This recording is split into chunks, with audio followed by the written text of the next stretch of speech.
Game over, dude. do Saves too, you hours sometimes. I don't know why the two claps just makes it so. I get two little forks. You can see it pop. Horsetooth. It's easier to pop in and out. Too. Yeah. All right. Boom! It's Hot Mike. I got Mike. Jesse Nyander in the studio. What is up, buddy? Hey, I appreciate you having me on here, man. I'm so happy to have you, man. We've talked about a podcast together before, so this is a little test run to see like what we end up talking about. Because I know that you and I are like super nerds on the subject. These VHSs over here.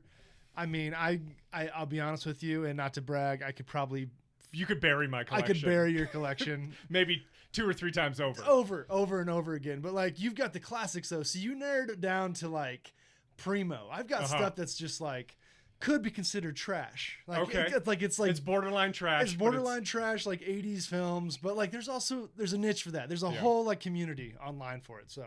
Mm-hmm. So, and I'm sure each and every one holds a special place in your heart for some reason or another. Man, there is a couple chunks that came in as someone just dumping VHSs on me. I'll be honest with you, but there's a bunch in there where I can pull off the wall and be like, man, I remember where I got this. This is the first copy. Like I had Santa Claus, the Tim Allen movie. It was like the first one that was ever gifted to me as a Christmas present when I was 10 by my aunt Nadine. Not Nadine, I'm sorry, Radine. Okay. God. I'm sorry, Radine. I apologize if you're tuning in. She's definitely a big fan of the show. She's a big fan of the show, I'm sure. But she gave it to me, and it was just one of those things where I'm like, you can get other movies. Like it was almost like a mind blowing thing because I was like 9. So like I was like understanding movie concepts. So, but yeah, dude, VHS has always held a special place in my heart for that reason. How many VHS would you say in your collection are from childhood? Like about 30 of them. That's pretty impressive. And those are and some of them are trash though. Like I just have them because like I have a Little Mermaid that's just beat to crap. Can we cuss on here, Mike? Yeah, you're good. Beat to hell, Mike. Is that even a cuss word? HE double hockey sticks. HE double hockey sticks. I have very few. I know this 95 release of Star Wars. That trilogy. That's one you got from childhood? That's from childhood. Whoa. So I got that when I was 10 years old for Christmas. Cool. And the other one, which is kind of weird, is the Best of John Belushi of SNL. Hey, dude. Everything else is like, I got this out of a thrift store when I was an adult. Those VHSs from SNL, those are kind of little nuggets of gold. Like I remember getting them. You'd be like, oh man, this is the best stuff. The Chris Farley one I cherish. Yeah. It also makes me cry. Oh man, it's a tough I just one. miss him when I watch it. Oh man, he's a legend, man, and that's what a majority of some of my VHSs are, is like Chris Farley films and stuff like that, dude. I even have like a double. I'll have like on VHS and DVD and Blu-rays, guys. I am in the 20th. What about laser? Century, right? 21st century. Yeah, sorry. All right, sorry. No, actually, did you get the 92 package, the VR package, like I did? Oh yeah, like exactly. If this is a simulator, I chose 1992. I think it was because I keep wanting to be like 88, but no, dude, it's like 92 to 96. Like that's it right there. Bam. Yeah, you don't want to come before 96. 94, 96, incredible. Actually, those 3 years are incredible years for cinema. Yes. The movies that are released in those 3 years are some of my favorite films of all time. Can you name any films right now from like circa that time period right now that you could just think of? I got this weird thing where I can think of movies in time periods too. Yeah. Pulp Fiction. Tombstone. Tombstone's 94. I was gonna say Jurassic Park, but that's 93. 93, yeah. I literally watched I literally saw a documentary on it last night, so it was like June 11th, 93. That's how tight it is. This rolls it in perfectly. Independence Day. Oh my God, I knew it. That's 96, baby. Yes. July 4th, 1996. So Roland Emmerich is somebody that I now since knowing you, I completely associate him with you with him. Because you talk about him in such a passionate way and his films, that I now appreciate them in a deeper way. And let me clarify. This is pre-Roland like 04. When he started doing disaster films all the time, because man, he did like Stargate. Like Stargate is legendary. It created a series. You know what I mean? Like Stargate and Independence Day, both of those, and Stargate came out in '94, I believe, as well. So he had 2 great films in that time period. What do you have in between Stargate and Independence Day? I think that was it. I think it was back to back. I mean, Okay. we almost need to just have it up to fact check ourselves, so someone else doesn't go out there and be like, "Oh, excuse me." Actually, that might get comment, y'all. Yeah, there why you not? go. Yeah, Let us know. Let us know. We'll have a corrections like Seth Meyers does. At the There end you of the go. week, Nice. Apparently, it's nominated for an Emmy. So like, hey, Oh. let's get into it, Mike. Shoot for the Mess up so we stars. can fix it. Let's do it. Yeah, there you go. Because I don't know his career as well as you do. Yeah. But I think what kicked it off was Universal Soldier. Yes. Right? Wasn't that like his first big American hit? Because he's a German director, right? He was working primarily in Europe. Yeah. And then Universal Soldier was this vehicle that launched him into, okay, this is our new action darling in Hollywood. Yeah.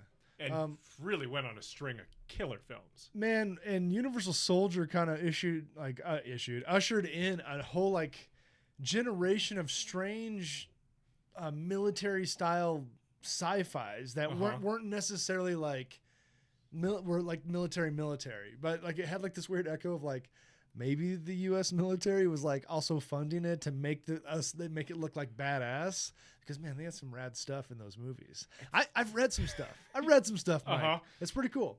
I guess I feel like Jean-Claude Van Damme is an honorary American in the way we've portrayed him as a U.S. soldier so many times. Oh man, and Van Damme in that time period too. That's like I think we got Hard Target in that time period, which was I love that movie. His hair was as long as yours, and that was like John Woo's like first American film. Like I don't know if you knew that. Like John Woo. I didn't. Yeah, that's whenever he came over to America and started doing films. So. And it wasn't even coming over to America. Like they got American money necessarily, So it was before he did Face Off. Yeah, and actually, funny enough, we recently got some new TVs in the house, and the first movie I popped in on VHS was Hard Target, classic run. Yeah. And I realized with that film that you have to get a converter now for a VHS player to plug into like certain HDMI TVs. Oh, right. Yes. And that was such a weird like, oh, okay, old man, I know you love VHSs, but like. Because you're still doing the RCA cables. I was doing RCA for a while, man. I still had a couple, I had a couple tube TVs still. I did. Wow. Yeah. Do you have a RCA to HDMI? Like you have a converter? Yeah, and specifically, it was like the one I could find was like to help like for a PlayStation 2 to convert. Wow. So it ended up like helping and work. And actually, on the other side of things, I've a buddy named Will who does really awesome live visuals and music here in Fort Collins. Cool. And shout out to Will. Shout out to Will. He'll go out and find rare and strange VHSs and stuff like that, and run them into his computer. Okay. And just like really nail it. So like we'll see, like that's what he goes by is we'll see. He'll get we'll these. See, that's good. He's on Instagram, man, and he'll do these awesome edits where he does this. But how he does is he actually sent me a link to the Amazon converter that you can use to plug into your computer to basically do like a direct invert, like you would do like old school. Like 1.33 inputs on a computer whenever you had to use like a GL2 or an XL1, like you had to do like live, like you had to hit play and be like, all right, and like walk away for an hour, like while it recorded directly onto the computer. That's like a new version of that. Yeah. You can do that now with certain programs specifically that you can get for VHSs. Wow, that's cool. So to be honest with you, man, if anybody out there has any like leftover VHS cameras that do still work, I've got one, but you got to hold down the recording button. Oh, and, wow. And the focus is so out of crap that you got to like, it's almost like you're just messing with it real hard. But it's such a hot thing now for music videos to start doing again. Like using that ancient technology and then bringing it in digitally, or like taking it in, recording it, bringing it out, recording it with like a red on a tube TV, bringing that back in, and then printing that off, scribbling on that, then rescanning it back in. These are like techniques that are happening right now that are based on all these old VHS concepts. So I mean, like that's a goal for this podcast, is to someday get to that complicated scale of that we're recording on old, like over the shoulder.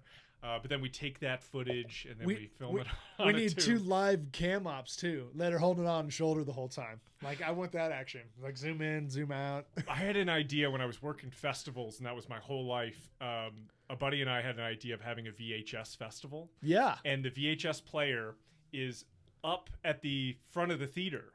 And as soon as you start getting the tracking lines, the person has to go up and start hitting the tracking button.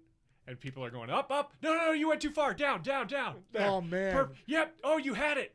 Back. Good. And then he goes back to his seat. Man, finding one of those VHS players, VHS players, a VCR that still has the way where you manually track. Like, I have like 7 VCRs at my house right now because you got to kind of like mess with them all to like kind of figure out. You're like, well, that one doesn't rewind. Yeah, exactly. Or this one has a tape stuck in it, but I haven't popped the top off it to like pull it out because clearly it was like one of those tapes that was just a little bit thicker. You know what I mean? You ever come across the VHS that's just a little bit thicker and it gets stuck in the VHS player because like it doesn't fit a newer one? Do you know what the movie is that's stuck in there? Yeah, I have because I had 2 copies of it. Oh man, I just forgot it. It's a copy. It's a Disney film that I could care less about. Okay, well that's good. It's not like it's my director's cut of Blade Runner. Oh, dude, I never ever every time I pull the VHS player out like.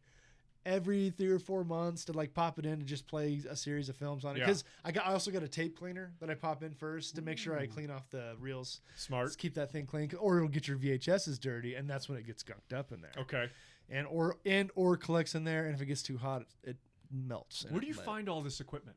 Are you finding this in person? Like, are you going to like consignment shops or pawn shops? Yeah, dude. Well, strangely enough, over the last 2 or 3 years, I've noticed that you can't just walk into thrift stores anymore and VHSs are on the walls anymore. It's not. They've become a literal like rarity. Mm-hmm. So anybody that has the VHSs right now just has them. Like I think that they're all been taken. Like I can't find them anymore. It's true. Like I walked into one place where I'd dig through the bin of like 1,000 copies of Hope Floats. You know what I mean? Because with like Harry Connick Jr. and what's her name from Speed?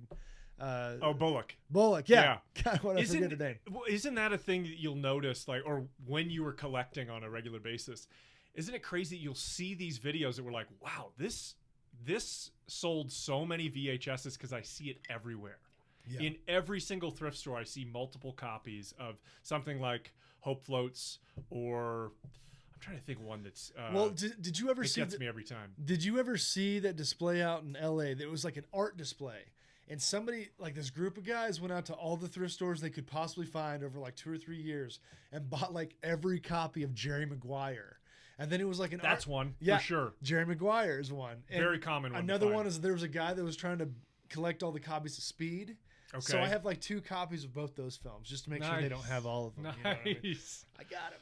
I got 2 Bull Durhams. I have 2 Raiders of the Lost Ark. Classic. I usually when you find one Indiana Jones or Star Wars, it'll be next to like another one because they came in like those 3 packs at one point. Mm-hmm.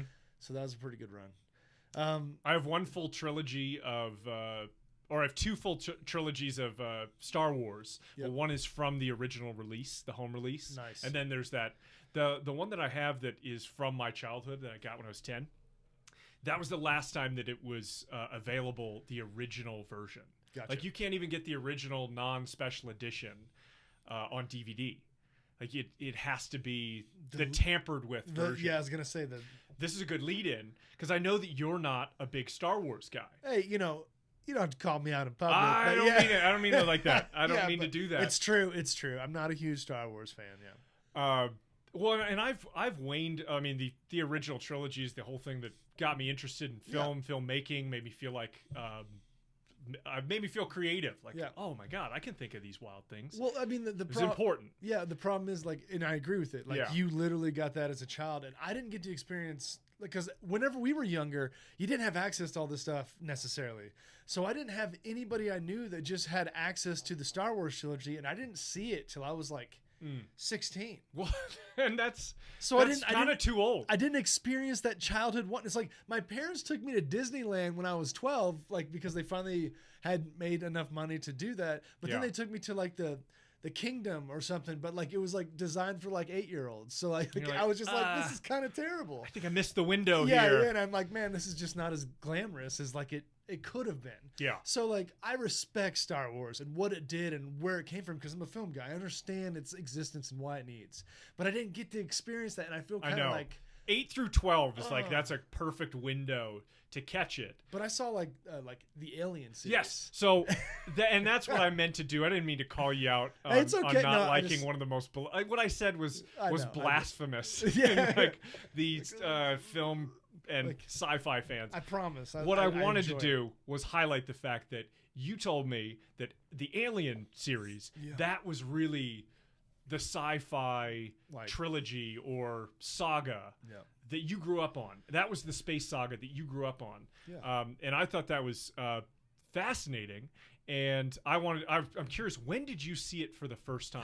Because I feel like seeing the first Star Wars compared to Alien, I don't think you should be the same age that I saw Star Wars. Well, I mean, like, I kind of was, man. So were you really? So this is how it worked, man. My dad, love him, man. He loved movies. He loved movies. He took me to movies all the time, to the point that it was like the thing that we would do like once a week, along with it wasn't like the only thing we did as a father-son. Like we didn't like not talk and watch movies.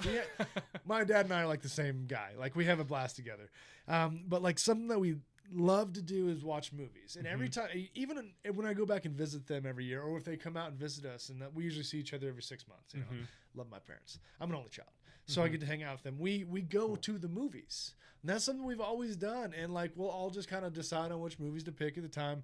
To be honest with you, they're getting kind of crappier and crappier now. We're all having a tougher time making that decision. But when I was younger, he would take me to these movies, or we would go to the number one thing to do would be going to the video store on the way to whenever you like, it'd be like, all right, after you get out of school today, like as a kid, we're going to go to the video store and we're going to get like 6 movies. And we're going to be like, because they have like a get 6, get the 7th one free thing. So you could like for a week. So you could like watch a movie every day. Oh my God. You remember those times? Oh, I loved it. Like now you could just be like, I loved the video store more than the theater. Yeah. Dude, it was tangible.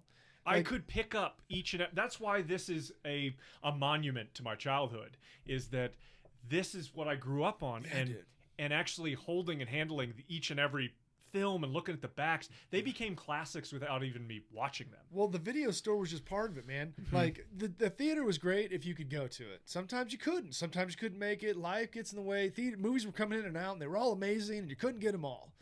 But you could go to the video store, and if it was popular enough, they'd have like 1,000 copies of it.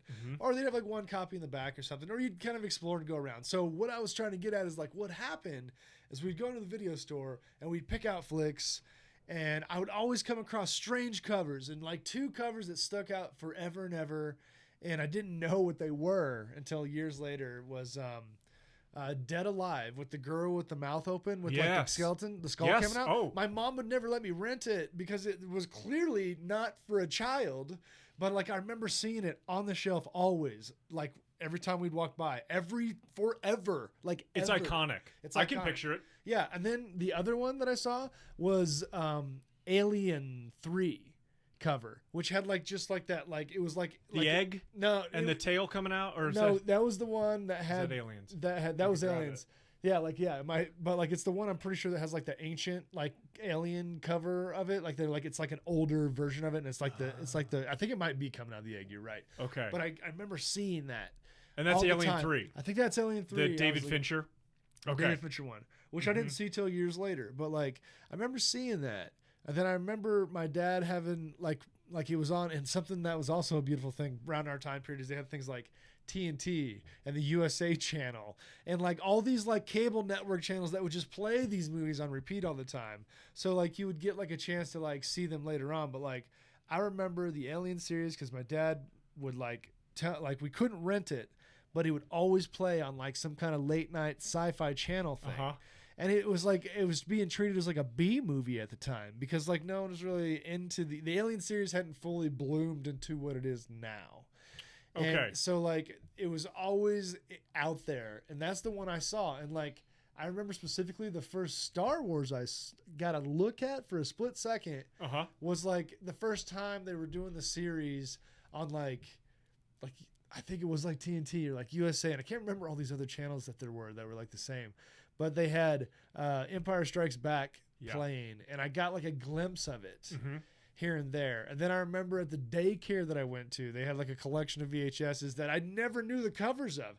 They would just be like, all of a sudden the TV would be playing something and you'd be watching it. Okay. And you didn't know what the movie was. You'd just be like, it would just be in your brain forever until you eventually went through all the movies. So like, I blame that kind of stuff happening. The need to find out where these images came from because of just being like, never being able to like begin or end a movie properly, but like having to like come into it like maybe 45 minutes into it. Mm-hmm. And just because the teacher like just hit play again from like 2 days before because they don't care because they just want you to shut up. And it caused me to do stuff in like I love this childcare worker is on blast right now for like, listen. You have no respect for cinema or the viewing process. Yes.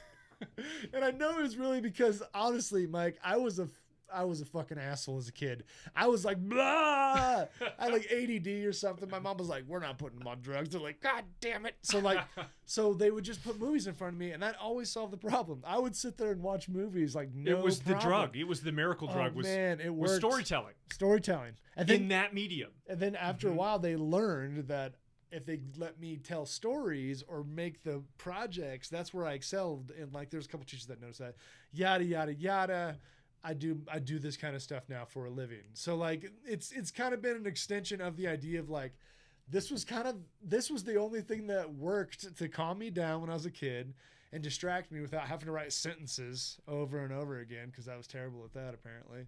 But putting a movie on, dude. Well, isn't it interesting that as a child you're learning not to try and smash a square peg into a round hole, and that so often that's what educators are doing to the children themselves, where you're trying to smash this child with information that it's not working. This is incongruent with who they are as an individual. Yeah. And I mean, like, without going into too much of that, there's a lot of like things that like the whole thing needs just like anything else. We need a whole like system look over and reset to kind of figure out how to fix those things. But like we went through that process and got thrown out the other side, and this is kind of what I gained from that time period without like dwelling on the terrible times. Sure. And I'll like, it almost sounds terrible the way I'm describing it because you're like, dude, it really sounds like you're putting on blast. I'm like, actually, these were like the moments that I enjoyed. Like whenever I was like, oh man, they're gonna let us watch this movie. And there's specifically there's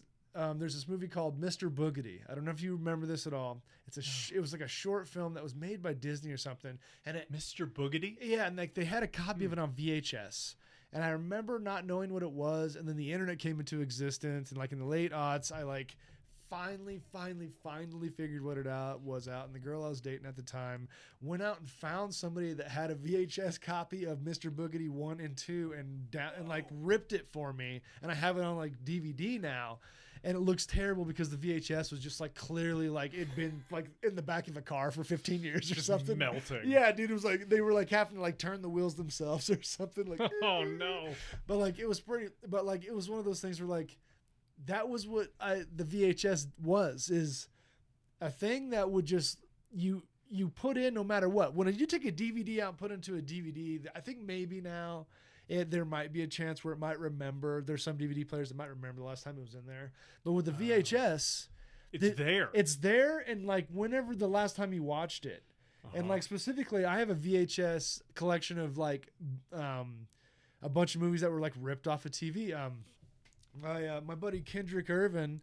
There was a tornado back in my hometown back in 2011, and his dad's house got destroyed, and his dad had like an insane amount of like VHSs that were like ripped, and he didn't know what to do with them, and I took them. So now I have this like massive collection of like VHSs that have like 3 movies on. You know what I mean? Like it'd be wow. like, you know what I mean? You'd like rip it from like TNT. That's what I'm saying. And so like not only that, but something else that gets lost that people forget about is 2 things. One, VHSs have trailers that are burnt forever from that time period. And like we need to talk about that in timeless. a second. Timeless. And 2 is if you did the rip off the TV, you would get commercials that you would never have ever seen anymore. They become as classic for you as a trailer, as a movie, or they're like little short films from your childhood. Well, I don't remember if you ever like whenever you were younger watched like the morning cartoons and they had like the cutaways at the beginning and it'd be like some claymation that'd be like ABC will be right back, and it'd be like two like claymation figures spinning or something, or like the. And you're like, oh my God, I remember this, but I've totally forgot about it. Yeah. In this moment, do you have films that you? I'll use Young Guns as an example. I ripped Young Guns off of TNT or USA or something like that, and watched it over and over again. I was obsessed with it. And then finally, I watched it as an adult, the real uncut version. And I was like, oh my God, this is totally different. Dude, there's so many of those movies that or you're watching a movie and you're like, whoa, there's full nudity in this? This is crazy. Yeah, right? Or this like... Not from my experience. Yeah, or like there'd be like a whole like intro scene cut for time, or like something like that, or like dialogue scenes that would be cut for time. Desperado I had ripped off of TV, and I think they cut almost the entire Quentin Tarantino section. Yeah, I remember that. Yeah, because it's just absent. Yeah, and even his maybe it just has him in the back where he's like, is that really happening right now? Yeah, and then they shoot him. Classic. I'm working on my Tarantino. That's a pretty good Tarantino. Thank you. Is that happening right now? That's pretty good. That's pretty good. Yeah, and it would feel like a completely different movie that you're watching. Yeah. It's like, but those had, I can't believe you have a whole collection of that. That is worth something in itself. Dude, like that has value, certainly from people of our generation or our age group. There's weird things too, like, and I don't want to go into detail on this because it could become very political, but like things like my dad like recording the entire like newscasts of the day of like 9/11, and like things that you don't see anymore, like they're standing in front of the wreckage and stuff like that. And it's just like things that like I don't know if you could necessarily dig up fully anymore. Like they're like local news channel stuff, you know what I mean? Okay. Like there's memories burnt in with local TV that isn't necessarily on the internet because it wasn't broadcast on like, you know, ABC, which they archive and put up on the internet, you know, a lot of times. So this like, is a local broadcast of the day and the events that happened. Yeah. And then they were like, they were cutting to live feeds that were like, for instance, because I worked in news for quite a while. That's right. You did broadcast. Yeah. That's actually where I started. Doing broadcast, mass comm. Was kind of my main thing. Okay. And it went into being a videographer for news and doing then actually running like the control board for like being the director for the newscast and audio. Everything you could possibly do for all that stuff. Back when they were still using tapes. And this wasn't like in the like 90s, y'all. This was like 2007. Like they just didn't update the gear yet. They had DVDs. They had computers. Like it wasn't. I was still using tapes, and some guy was like coming in and dumping things on a hard drive, and I'm like, "What are we doing, guys?" But he's all stressed out, and he's like, "You don't know the budget, man." Yeah, right. I'm the one who runs the numbers. We don't have it. We don't have it. Hey, can I get a martini on the rocks? Yeah. Like there's like but in my coffee cup. Yeah, thanks. In my coffee cup, please. I do. So like seeing that. How big was the station that you were working for? Well, okay, so my hometown was Joplin, Missouri, and we actually had all 4 of the major networks had TV stations in that town. So like here in Fort Collins, where we don't necessarily have a local TV station, I'm like, man, I kind of want to like start one because there's not one here. But I worked at like 2 of the 4 of them because ABC and NBC were the same station, which was KODE and KSN. KSN, yeah, KODE and KSN. And we kind of just helped each other's, because basically it was owned by the same person, and we would like send out videographers and kind of team up and go out and come back and cut things and give them to each other's channels. So we had like, and it wasn't like we were all like sharing necessarily the same stuff. Excuse me. It wasn't like we were all necessarily sharing the same stuff, but we would be doing like football games on Friday nights. So there'd be like local games, and we'd be driving all over Kansas, Missouri, and like Oklahoma, and I'd shoot like 9 games, come back, edit all of those, literally like tape to tape, put them on tape runs, and then run into the news sometimes and run tapes that night.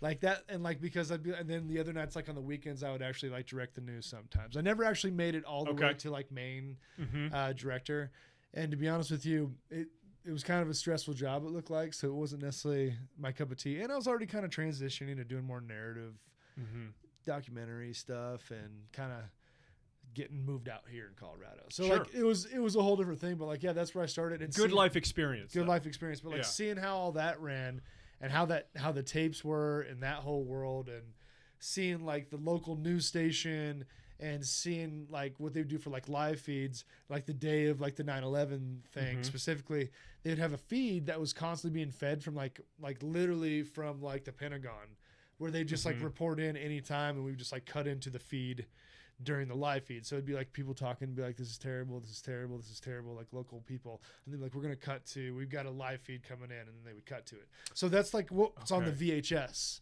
would be that. And it's almost like a weird like CNN combined with local news station sort of stuff. And that you don't really get to experience that fully. So are you at junior in high school at this point when you're actually sophomore? You're a sophomore. Sophomore when that. We're the same age. That's how old. That's how old I was. Yeah. Yeah, I was a sophomore.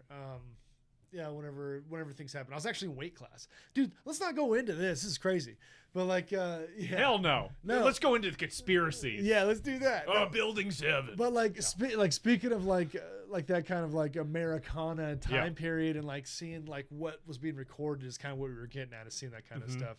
And some of the stuff that like I remember recording specifically was it sudden death. I'm pretty sure that was the hockey movie. Oh, I love that one. Yeah. Yeah, there's a bomb in the hockey stadium. So going back to your point about like, that's a great one. I recorded off TNT, but then I eventually got my own copy of it because I loved it so much that I would just like watch the burnt VHS version of it. That's a great way of saying it. Yeah, it's a burnt VHS. A burnt VHS version of it, and I'd watch it so much that I eventually got a copy of it. And I realized the penguin getting its head cut off in the meat grinder scene, like the person in the penguin outfit. Yeah. Yeah, and I didn't really ever see it because, well, what they would do is clearly they zoomed in really tight on the penguin's head, and then like Jean-Claude Van Damme, I don't know, like roundhouse kicked it or something and like walked out. But like you'd be like, what's going on? I have no clue. But then when you watch it as a kid, just did a walk-off kick. Yeah, wow. I don't know. Yeah, I don't know. Yeah, right. And then what happened? Yeah, exactly, right. But like he went full Fargo into that meat grinder. Yeah, that's what happened exactly. And you just never see the full reaction on TNT because they like zoom in to like a spot on the tape that's obscure, and you're just like, what is this weird? Okay, I don't understand. Get past this scene, I guess, because it doesn't make any sense, and then it'd be over. And it was like a tight shot of the person's head, like, and you're like, I think I had that with Cliffhanger. I saw Cliffhanger a bunch of times on TV, and then I finally saw it for real. And the part where he just like takes the guy and slams him right up into the stalactite. Yeah, it's a big icicle that's coming down. It goes right through his guts. Yeah, I was just like, this is not my Cliffhanger. Yep. No, it's Mission Impossible. Whenever Emilio Estevez is on top of the elevator. First off, he was like, it's like Emilio Estevez cameo. And how are you gonna kill off Emilio in the first 10 minutes? Apparently, he was like, "I got another movie to do." So he's got another Mighty Ducks. I got a Mighty Ducks to do. Do you think you could kill me while I'm on top of the elevator? Yeah, let's crush me, dude. Like, let's put those things that come down and stab me in the face. Yeah, like that was like I remember that on TV, cutting away forever, and then I got a copy of it on VHS where we got like the first and the second one, and we watched them, and it was like gory, like that scene. You're like, oh man, you actually see his face almost cave in. You're like, whoa. Whereas the cutaway where just his glasses go to fuzzy would be just as effective without the weird gory part. And but the confusing edit that someone put in there as like a TV station guy that's like probably smoking a cigar, be like, we gotta cut that for FCC regulations. He's like, gross. Yeah, wearing a suit. That's gross, buddy. He's Groucho. Yeah, exactly. I love it. Forever. I love it. Now, to circle back to Ridley Scott and the Alien franchise, do you appreciate where he has, well, for one thing, where the franchise has gone? Because there's been a lot of creative people involved in the mythos and the lore of the Alien saga. James Cameron had a hand in it, David Fincher, as we mentioned earlier. And now Ridley Scott has come back involved. What is your feeling about the whole evolution of the story and where it's gone? And are there qualms that you have with some of the directions that they've taken it in? Well, I actually have kind of enjoyed what they've done. To be honest with you, through the viewing process, and I guess it's just because, as a side note, I run a film festival, and like being a local film connoisseur, I watch a lot of stuff. Like no matter its quality or any of that stuff. So I've gotten very conditioned to just like riding things out and seeing how they go.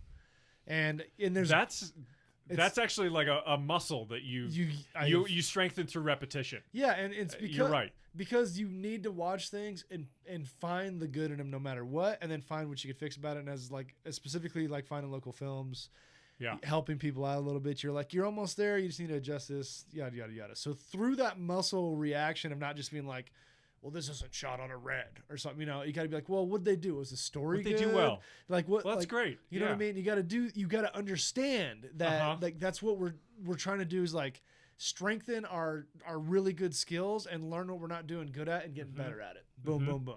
So with that being said, there's a lot of people that'll go into like massive franchises. Like for instance, I haven't seen any of the Star Wars films because I'm not really dug in enough to like really want to go into them and not like rip them apart. You know what I mean? I need to really dig back in to understand it. But with the Alien franchise, I got a pretty good understanding. I've been watching it forever. And every time a new movie comes out, I'm not going to lie, I like just watch them over again. And they're just fun to watch again. And they do a pretty stinking good job throughout the whole thing of keeping a pretty good like timeline of consistency of like what they're trying to tell you of how things got created, even with the comics a little bit, and like bringing in some of that stuff. And granted, it's not perfect, but I think what Ridley Scott has come back and done to the franchise has actually kind of helped like create this like nice little circle that can allow you to do some other stuff with it. And I think that's important because I think the Alien franchise, just like how I forgot the director's name of all the Road Warrior movies. Miller, yeah, George Miller. Like what he did in 2015 when he came back and did Fury Road, which was amazing. Like one of those things where you're like, what a feat. You can do that with the Alien franchise if you do it right. Now, Ridley Scott, I'll be honest with you, he's kind of been whiffing off and on since like, I don't know, like 2002 maybe? It's since Gladiator.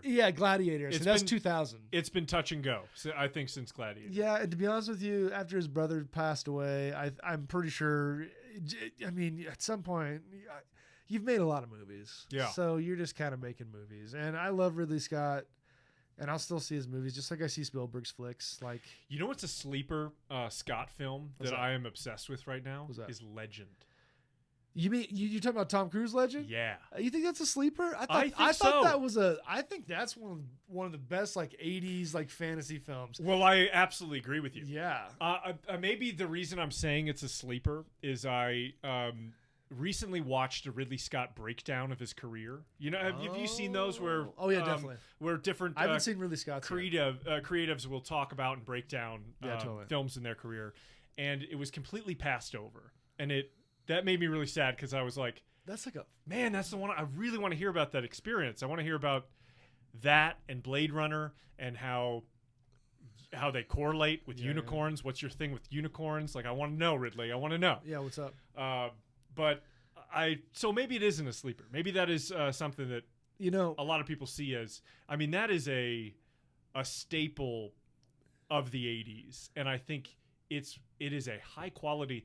I think the score of that film changes the tone. Like a different score, a different director directing that content, that storyline, that kind of fairy tale vibe. If you don't have Ridley's darker sensibility, I think you get a kid's film. Yeah. Yeah. You do. And what you got me running there with is because you pointed out the unicorn thing, which is an echo of the Blade Runner thing, which is another connection to the Alien franchise. Yes. I don't know if you have dug into that yet. No, I haven't, but I know a little bit of the connection. Yeah, the concept and idea is that the Alien series and Blade Runner are in the same universe because there's androids in both of them. Every single Alien movie has an android surprise at some point. Always do. Every time. Like, well, that guy was an android? I had no idea. Like classic. But like they're off. He tried to kill Sigourney Weaver with a newspaper. But weird. Yeah, right. It's weird. But like in Blade Runner, all the androids are supposed to be off planet. You know what I mean? Or so like in the franchise in the Alien series, that would explain why they're on like ships or on like other planets and stuff like that. And also too is a really easy connection is that Ridley Scott literally for both films used like some of the same like material for like machines and stuff like that to kind of show that they might be the same franchise. And with like the latest one, what was it?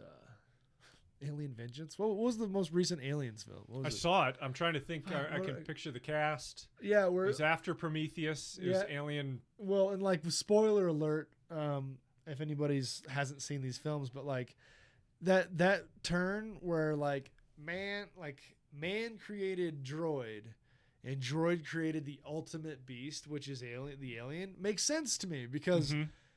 If like the movie series still hasn't done the greatest job of showing you how strong the aliens are. Like, great, you get the same premise most of the time, where like an alien gets into a room and it becomes like a horror stalker. It's like a slasher film. Yeah, it's like a slasher film sort of thing, exactly. And people get melted by the acid flesh. We get that. We could see they could swim now. They kind of got bulletproof skin a little bit, like that kind of stuff. Like, but like in the comic series, a little bit with those, they point out stuff like where like, dude.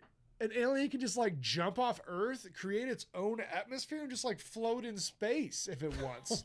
Like, dude, these aliens are insane that like exist. And there's one day, like, because YouTube is starting to just like, it's full of anything and everything at this point. The internet, like Bo Burnham says, welcome to the internet. Have a little bit of everything all of the time. Yeah. You know what I mean? The internet is that. And I actually found a video series guy that'll take like movies and like break down all the creatures and like their character breakdowns and like how strong they are. And one dude broke down all of the aliens that have ever existed, including when the Alien series crossed over with Batman and Killer Gator gets hit with a face hugger, and the alien that comes out's like half alien, half gator. Wow. And it's one of the biggest and that's a strongest. Yeah, no, like that's like the whole thing is like.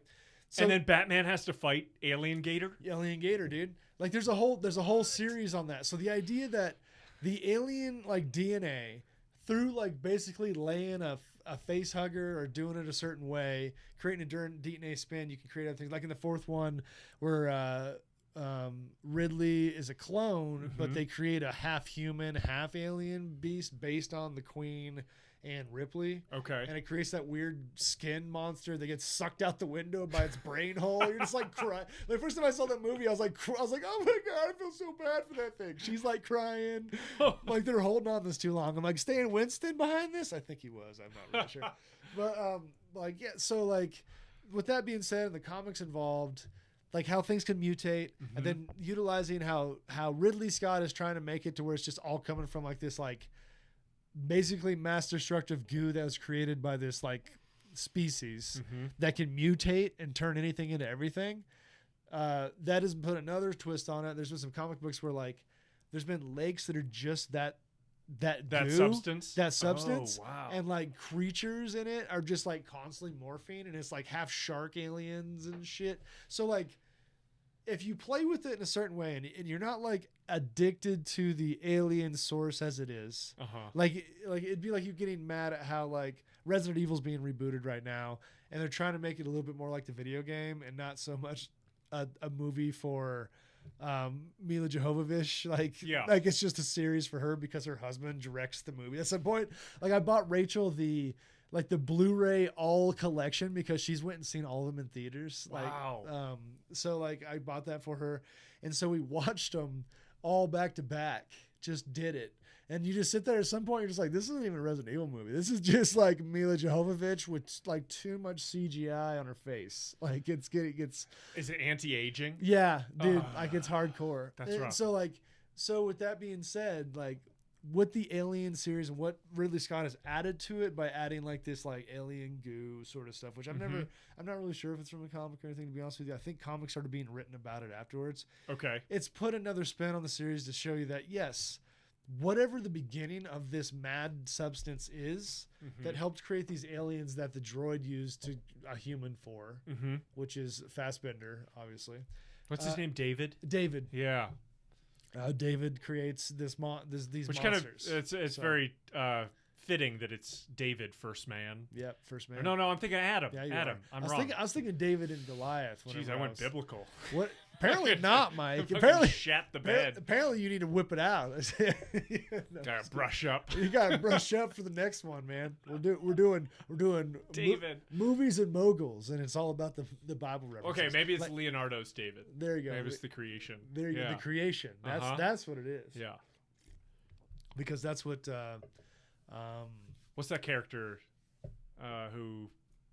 Who runs the Waylon? Waylon. Yep. Yes. So like that, and that also echoes into the Blade Runner series too. So That's so exciting. Those two connections. well, dude, I've been watching a lot of weird stuff because I'm on TikTok now, and Okay. there's a lot of people that are putting out awesome videos, and I saw a really awesome video where they linked the Labyrinth, then the Wizard of Oz franchise. Whoa. So this person had pointed out on the series that, Gilda the Good Witch, she makes bubbles, all right? And so she makes bubbles that kind of show you memories. Yeah. David Bowie's character, Jareth.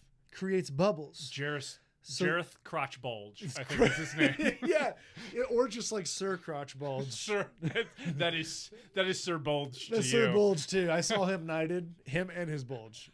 But wow. Oh, I like that connection. yeah, and so they're saying that the Labyrinth is Gilda the Good Witch's castle because you've never seen it, and then David Bowie is her son, and so he's like that's like the whole idea behind it. Oh, that's interesting.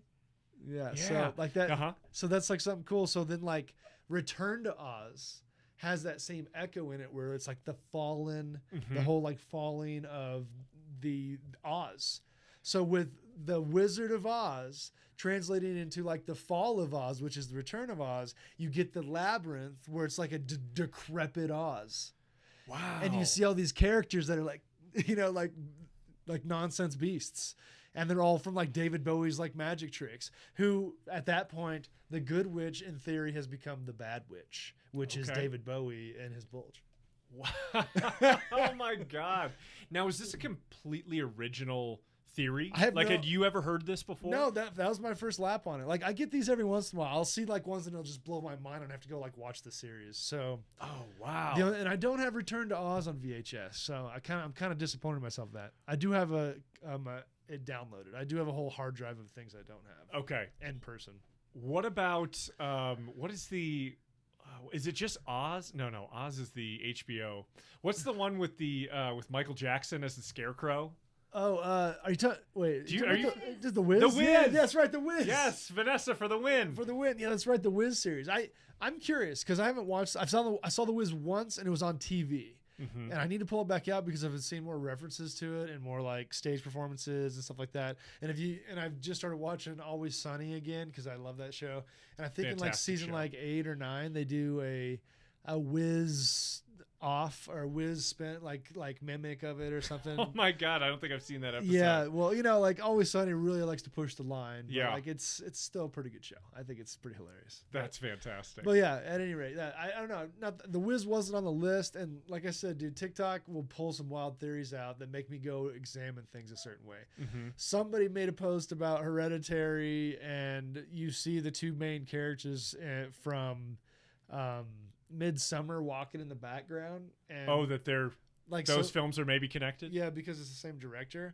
And to be honest with you, Arya Starr, I gotta give him some time to grow because I feel like he's good, but I don't think he wants to make horror films. I think I might even read that somewhere. I think he wants to make something else. Okay, and I can't wait to see what that is. Because Hereditary was a great film, but people were like literally shitting their pants about how terrifying it was. Did you not feel that? No, dude, it was like 17 films I've already seen combined. And like the Rosemary's Baby ending was awesome because I mean like the naked old people and like the headless like being and her floating to like the treehouse. Spoiler alert, I guess. I've not seen it, so you're news to me. Like honestly, I don't watch like horror movies or scary movies. Well, hopefully it just doesn't grab me. Yeah. So when I hear all the reviews are like, "This is the scariest fucking movie you've ever seen in your life," I was like, okay, it's a hard pass. I'm good. Well, dude, Like I like the players involved, but well, I've watched a lot of stuff, so don't get me wrong. I might be a little jaded because I've seen a lot of things, and that's what happens sometimes. Like big things will come out and people will rave about them, and I'll be like, oh, that's just this movie that came out like 1977, rehashed this way, yada yada yada. Or you know what I mean? Like I get that. I've seen too many movies, and as a filmmaker or like a striving to be someone who's like trying to master the craft, you start noticing that. You start noticing the 36 stories that you hear about, you know? do you remember when David Spade had that bit on Weekend Update on SNL back in the 90s? And he would review movies that came out, and it would be something like where he's reviewing Casino. And he's like, Casino, more like Casino It. Yeah. I liked it better when it was called Goodfellas. Yeah, that's right. Yeah, it's like, that's right. He was calling out all these movies that were based. It's like, yeah, I like it, but it's a remake of the movie that I like even more. Yeah. Yeah. And that's kind of how it feels sometimes with especially new films. And you know, just as like a side note on like where I think films are kind of going with that whole thing is that we're not America's done making blockbusters. That's going to go overseas where like China and specifically South Korea are nailing it. Japan's doing a really good job at it, and their audiences are insane for it. When we make some in America, they don't even worry about American audiences anymore. They worry about people overseas because they're still going out and seeing these massive blockbusters and stuff like that. Okay. So it's like actually going physically to the theater. Yeah, they're willing. That it's the 90s in those countries. I feel like where like people wanted to go see like 15 action films a week, you know what I mean? And they're like perfecting out there a little bit more and like or doing some really insane stuff. There's been some like Terminator spinoffs that have come out that I've seen that are crazy and like so like they're doing some really wild stuff out there that is kind of topping what even America's doing. And so the only thing that people are buying over there is like the Marvel films. You know what I mean? Okay. So even if they come out with like the John Wick series, it's a hit. But like, you can only do so many of those before like you just do another Marvel movie. Okay. Like. So I think what's going to happen is that there's going to be another uprise of like independent filmmaking. And how that's going to happen is specifically after seeing the Bo Burnham, what's happening with him. What's happened with him is that his series on Netflix got so popular that they're starting to put it into theaters. Wow. Okay. Wow, And good for Bo. Good for Bo. But That's like awesome. But that whole thing made a light bulb go off above my head, and the idea is that now what's going to happen is because the theaters aren't going to be the first place people are going. They switch to online now. So your Netflix, your Amazon, your Hulu are your main spots where you're going to go to like see independent stuff come out. And even independent things have tried to come around like Tubi or Mubi and you know, like Shudder's kind of doing that, but it's specifically for horror. So they've got a niche, so they're kind of nailing it. Okay. But like, either an independent circuit's going to come out specifically, or like Amazon has a bunch of independent films on it. At one point, they like did like a cutoff of it. They might bring it back. But kind of like fuck Jeff Bezos. So you're like, I would like something else to come along. But like, I think Netflix might become seeking out more independent stuff because I've also heard. That everybody's hungry for content. Like Disney Plus is losing subscribers. I hear Paramount's losing subscribers because like everybody's seen everything. And half the stuff they can go on, like especially with Paramount. Well, that makes sense with Disney in particular. Yeah, and they'll like go through and crush it. And then when The Mandalorian's over, like, people ditch. It's like, God, what am I doing here? Yeah, what am I watching? I guess I'll watch The Parent Trap now. Yeah, I don't know. What am I doing? We're adults. Like I got enough kids. I think the people that are hooked into it is like specifically kids. You can just put stuff parents. On parents, great. People who's got little ones. But like they're so hungry for content that they're going to have to hit the short circuit, like low budget film market, and they're going to start looking in that direction, specifically the theaters. Because of the things like Bo Burnham getting popular, specifically online, so popular that they have confidence that people will get out of their houses, get in a car, and go pay for it after watching it on Netflix. That's the confidence they have. So the next steps in that independent circuit is that somebody's going to make an independent film. Like something like Kung Fury is going to come out specifically on that and then go to the theaters. after it gets popular enough on like HBO Max. Mm-hmm. So that's going to be the circuit we're going to start seeing, and they're going to create a funnel like they always do, where only certain independent filmmakers get pulled out of it. But they're all going to be so hungry at some point that every single one of those sites are going to start creating a funnel to get their own independent filmmakers and finding their own independent filmmakers. And all these big giant theaters are going to melt off, and things like the Lyric and like independent cool theaters are going to be around to help those big guys hunt down cool local independent films. And there's going to be a whole new rising and renaissance for it. I like this vision. I see it. I saw it happen in the last like 2 or 3 years. You know what I see? I see your hat. This hat that you're wearing. Oh, you see that? Can you tell me a little bit about I this? guess we'll just have a little quickie here. Yes, please. I do also run the Horsetooth International Film Festival with John Hunt and I are co-founders of it. Shout out to John. Shout out to Great John. dude. Shout out to the whole crew. We got a whole bunch of people that are helping us this year, and really we're in year 3. And we actually September 8th through 12th of 2021, depending on when you're watching this. It's around the corner. It's around the corner. We're doing it. We're always the second week of September too, in case you're watching in the future. But we have some awesome films this year. And really, it's something that we like to do. And one of the reasons we even started it is because we're all filmmakers.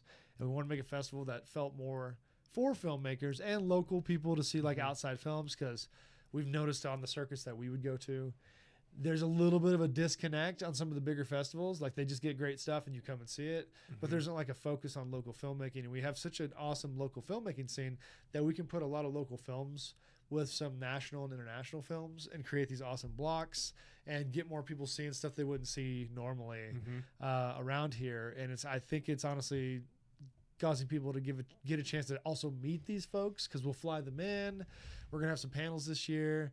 Heck, we got some films that actually have some celebrities in them, and one or two of them are actually slated to become like Amazon series after they Very hit exciting. so there's things like that happening. And as someone who's in the festival circuit noticing that stuff, and you probably coming from that area, and it's probably been a while since you've actually dug in, but like Absolutely. but Yeah. like seeing that and like seeing the films that are out there, and then like our curation team this year is the Stevens brothers. They helped out, and we were going out and finding the filmmakers that we knew were coming up, and like all of these people, and like seeking them out and being like, hey, submit. What do we got to get you to do to submit? Because we want to find the up and comers. We want this festival to be the one where you premiere your music videos, the one that you premiere your independent film, because we want you to come and talk about it. Filmmakers are going to be there wanting to hang out and jam, and that's something that feels a little bit distant. Some of these, like, I'll say, set in stone festivals, if you will. Of course, like Sundance, everyone wants to get into. That's like legendary, that kind of stuff. There's that level that you get. We're not that level. We're that one where we seek you out, help you groom yourself a little bit, and rise to that occasion. We have big plans where we want to do like a HIF Institute where we groom filmmakers and then put them out in the world with some like educated like fixings on their films, like Sundance summer shorts classes does. Yeah, it's, the Sundance Institute and their summer labs. Yeah, it's absolutely a wonderful thing to model it after. Like why not? Why not? Like Sundance had very humble beginnings. Yep. And I think what you guys are doing, what you're building in this area, is so important to filmmaking. It's a reason why I respect and admire Robert Redford so much, and why I admire what you're doing so much, is because you're giving back to the art form that you love so much and that has given you so much as an artist. And I love that what you're doing and how you're helping young burgeoning filmmakers the same way. I honestly, like, Redford is one of my biggest influences on wanting to build a film festival. Linklater and the scene down in Austin's a big one too, obviously, and what happened with the Alamo Draft House and how they grew that scene down there for South by Southwest. That's awesome. Actually, at this point, it's getting to the point, because we have such a massive music scene in this town, that I think HIF is going to transition to a music plus film festival style, because we basically do it anyways, but we just want to like advertise for it, because we respect the musicians around here. And something that's massive in northern Colorado is music videos. We have like the 5314 out here, which is they're on like year 4, I believe, and that's like they give you some money and they team you up with a band, and you just make a music video. And there's so many talented people around here that's like the main thing that everybody makes. If they're not making like short documentaries or car commercials or like the stuff that everybody's got to kind of make to make that money. Music videos is number one around here. And that's kind of one of the reasons that we even have the 5314, the Weekend Warriors Film Festival, which you're super familiar with, which you actually helped coin that name. Like stuff we like worked that. on the first one together. Exactly. Yep. So like those kind of things are there and people want them. So like the HIF couldn't maybe have existed in 2015, but through like these small little things that have opened up to show people want it, that's where it's come from. That's where it's risen from, is the need. Because now we got so many people that are making awesome films out here that we want to have a festival that features like all those films, plus bringing in films on the outside so we can cross paths. Maybe a producer from out of town sees something they like, and all of a sudden, boom, we've got a local filmmaker on Amazon. Like, you know what I mean? Like, and to be honest with you, that's kind of the end game, is to become this hub and beacon. And that's what Horsetooth is literally. It's up in the mountains. It's the thing you see mostly from this area. So it is basically a beacon. That is the landmark. So that's and we're in year 3. Yeah. We got plans for year 5, year 10, year 20. And we have meetings every single Monday, probably for the rest of my life. That's like what we're doing, like every single week. So yeah, so that's what HIF is. And because of our love of movies, which is what we're talking about, that's why I even wanted to do any of this. I love it. Yeah. You mentioned need, and I believe need is the mother of all invention, and that is what you were doing. You are creating the platform for artists to come and present on. And it's not just me. I love to point out that it's a we thing. You're right. You're absolutely right. This is a village that's... If I could come in here all day, and at some point I could have been just the screaming crazy guy in the corner saying, make more films, which is literally the thing I have on t-shirts, and we finally mass produced them this year for HIF. Nice. But there was a need for it, and I saw that people wanted to do it, and I wanted to make movies before I even moved here, and that's why it came in. If I came in and no one was making films and I couldn't find, the lyric didn't exist, it wouldn't happen. Like Ben Moser up there is a huge player in this game. Doug Usher, specifically with the 5314, and both of them plus 2 other local filmmakers made this film called Wednesday back in 2013. I think 2011 to 2013 they shot it. Okay. And that kind of created this whole like, oh man, there's a need for this. They made some money that weekend, and then it just kind of became this like, they all just started like doing real jobs with their skills and stuff. Like it's just like, clearly every time something like that happens locally, it blows up and causes it to overflow into something even bigger. Yeah. And at this point, it's almost self-sufficient, which is what I've wanted to kind of help put that in gears. It's like, if I were to just like disappear, there would be no need for someone at the top and have it self-grinding. You know what I mean? Because that's the whole idea, is that you don't want someone like, you don't want to have a Harvey Weinstein keeping the gate, and then all of a sudden something terrible happens or something like that. You want it to be a self-running machine of like everyone in the village runs it. So then if something bad happens outside of that, because, you know, I'm not saying it's going to happen to me, but like with the film, you definitely don't need a Harvey. You're definitely not a Harvey. Yeah, but like there's an idea. I've been like, in the same room as Harvey. Yeah. Oh man. Whoa, Mike. That's legendary. Dude. I have. Yeah, that's a deep one. But like, anyways, back to the films that we're talking about. Look at what's this right here. You want to flip? Well, we're blowing right past the hourglass, which we call blowing glass. Blowing around glass. Here. Yeah. Okay. No, but let's wrap. Like I love what you're talking about with HIF. Yeah. I want to promote the hell. Give the dates one more time. It's September 8th through 12th this year, 2021. This is year 3. Second week of September from now on. We figured out that's a good landing spot. It's in between a couple festivals. Like Telluride's the first week, and then the end of the month is Breckenridge. So It's kind of like if you're a filmmaker, you can submit to all 3. You get in all 3. You can basically stay in the state for all month and hit it all up. So that's awesome. Yeah, we got some awesome sponsors this year too. Like Cambria Hotels giving us some rooms. Odell's is on board this year. Weldworks is always on board with us. They're always giving us stuff. And man, of course, the Lyric, the Drive-In, and the Museum of Discovery are our venues this year. Cool. So it's going to be pretty amazing. We got Dome Films. We're one of the only places in the state, in America. At the Museum of Discovery? Museum of Discovery. Hell yeah. That's awesome. Yeah. I know you guys you're tight with them. Definitely. Let's bring it on home with Roland Emmerich. Let's do a last recap, just to bookend this. Yeah. With Independence Day. Yes. What were some of the most influential elements to Independence Day? Was it the miniatures? Was it the special effects, the practical effects, Man. the Jeff Goldblum? Well, the beauty of that film when the time period came out was like Will Smith was huge, and I think Will Smith probably still is. Anytime I see him in a film, I love him. Like he was like my favorite actor for years and years and years. Bad Boys was great. Dude, Martin, man. Mike Lowry. Yeah, dude, I absolutely love Will Smith whenever he's doing everything he's done. And that was a big thing. And at the time, too, it was like MTV and a few other shows because everybody was watching cable and everybody was watching TV. And so there was a bunch of little things that people were doing about the behind the scenes. Like up until even The Matrix came out, they were like, hey, we're going to show you a behind the scenes half hour about something being made. And they'd have it on TV. And I remember waiting to see that movie, and they were like promoting it, and I begged my dad because my birthday's in July, so I said for my birthday I want you to take me to Independence Day, and I saw it like 10 times. Oh wow! Before like it left theaters. Like I saw it twice in the theaters, and that was the first time I'd ever done that. Yeah, I'd never gone back to a movie 10 times. 10 times, dude. Had you done that before with another film? film? No, dude, that was the first time. That was the one. Independence Day was the groundbreaker for me, man. Like that film, I watched it again recently, especially like the sequel. Oh my God, it's so terrible. I couldn't bring myself to watch it. I couldn't finish it, dude. I felt so bad. I was like, no, I gotta go watch the original one. Well, in Goldblum and Pullman, they return. Are they the only ones who return?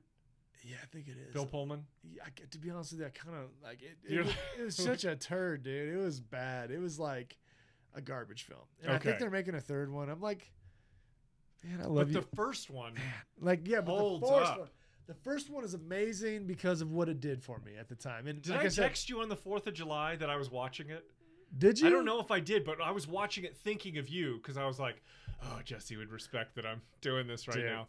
Oh, and watching it, the Randy Quaid self-sacrifice scene, like brought a tear to my eye. Yeah, but the whole part where he's like, tell my kids, I love them very much. I love them very much. Oh my God. Dude, like in like the miniature specifically and that and how they did it specifically is that they laid the cities up like this. Yeah, they laid the tower sideways. So like whenever because the laser comes down from the spaceship and then everything goes out like this. Yeah. And to get the effect into the camera shot, they laid the buildings on their side and blew them up, and then the flame came at the camera. Yeah. And they did it like in super slow-mo to create that effect. It was great. It was amazing. Like I remember seeing that being like, what? And then Godzilla was like the next year, and they were doing kind of similar stuff with it. So, dude, that one certainly had its flaws. Oh my God, dude! But I think I'm similar to you in that even as a kid, when we're watching these movies, we're thinking, how did they do that? Like, how did they actually achieve that shot? Were you getting that as a little kid? Every time. Well, it's something sometimes too. If a film was so amazing, and those are the ones I remember the most, that I ignored the film's production. Mm-hmm. When I would ignore it, that's when I loved it. And then like some movies that you could tell that it's like you could, like, for instance, I saw Tango and Cash up there. Yeah, I love that movie. But you know the whole thing's like some kind of like terrible set. You know what I mean? Like the whole thing, like you guys are on a lot somewhere, dude. On the third Sony lot, dude, Sony lot, and your third act just catches fire. It goes nowhere. But I love that movie. But that movie, you can tell that it's on a set. Or like, even if you watch like for something, one of my favorite films ever is The Red Shoes, which is a ballet that is clearly on a set. But like, forgetting that that's there is something I did with Independence Day the first time. Even though there was alien spaceships, because you get lost in the film, not sitting there going, "Wow, this is real." Because my mom always made sure anything I watched was like, it's all right. Even music, she'd be like, "Make sure the words don't mean anything to you later. Remember that." Okay. She would always be like, "They're just words," so I wouldn't be like, "Oh yeah, these are reality." So like that with movies, I knew it wasn't real, but like it was the first one that I remember wanting to see so many times because after the first viewing, I remember I didn't pay attention to how it was being made. And as a 10-year-old, I was still doing that. And I loved it so much that I went back and would just sit. And after a while, you start seeing like little things like, oh, that was the same explosion. Oh, yeah, they're reusing that. All the little, whenever they're doing like that bird's eye view of like, and they're like showing all of them like flying around like a bunch of bees and stuff like that. And they're like that. You see it. And then also too is like when you're in the valley and you're chasing the spaceship. Yeah. And he pulls the parachute and hits the thing. Mhm. Dude, I could like almost like recite this movie. You could do it as a one-man Dude, stage play. there's like people that can do that with Die Hard apparently, but dude, I could do that with Independence Day, dude. I could be like, welcome to Earth, like, dude, like, Good. you know. Oh man, and that's what I call a close encounter. Like, dude, I Yeah. love that movie. Oh, but like, and also too is with that movie and a few other movies leading up to that, and including like Jodorowsky's Dune. I don't know if you ever saw that documentary yet, but like, there's things even in Independence Day that echo from Pull from that. exactly Wow. like the tops of the spaceships, Yeah. the aliens' heads. Like they're like pulled from that. That a little pulls bit. from Jodorowsky. Yeah, so like that's cool. and I absolutely love Jodorowsky, and I haven't seen like his recent film, which I Mhm. really want to see. But dude, Independence Day, another fantastic scene is a drunk Goldblum sobering up, knowledgeable, figuring out that he has to just give the computer a virus because his Yeah. pops is like, hey, you gotta give him. Don't sit on the floor, you'll get a cold. You get a cold.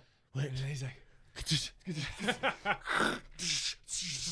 I love the recycled line from Jurassic Park and then used again in Independence Day. Which one? Must go faster. Must go Oh, faster. that's right. That's Yes. right. Like directly, like that's not a common thing to say. Dude, okay. You're saying it like a computer. Dude, one more thing about Jurassic Park. We'll end on this. Yeah. Yeah, one thing. I don't know if you have we talked about the connection of Jurassic Park and Goonies?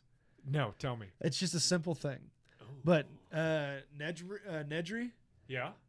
every scene that you see him in, he's got one of the Goonies outfits on. Whoa. Straight up. The different Hawaiian shirt. He's got the Hawaiian things? shirt. Remember when he dies, he's got the yellow rain jacket on. Whoa. Dude, every outfit that he wears is one of the Goonies outfits. He's oh my and that's God. isn't Goonies a Spielberg film? It is. Yes, So it's just a exactly. callback to one of his films. Dude, literally, I watched like the movies that made us last night on Jurassic Park after watching another thing on Jurassic Park, and that was even another like thing that I saw on the internet about that. Dude, I'm picturing it now. This is insane. yeah, Oh my God. Dude, we're gonna end on that. Yeah, that's Jesse, it. this is great. yeah. You want to do it again soon? I would love to, man. Yeah. Let's see what Let's happens. definitely do it before the festival hits. Let's do it. Cool. Then we do a little thing there. Maybe you could be at the festival. I don't know. That might be fun. That might be fun. Anyways, thanks for having me, Mike. Thank you, man. Jesse, this has been awesome. This has been Hot Mike. We're out.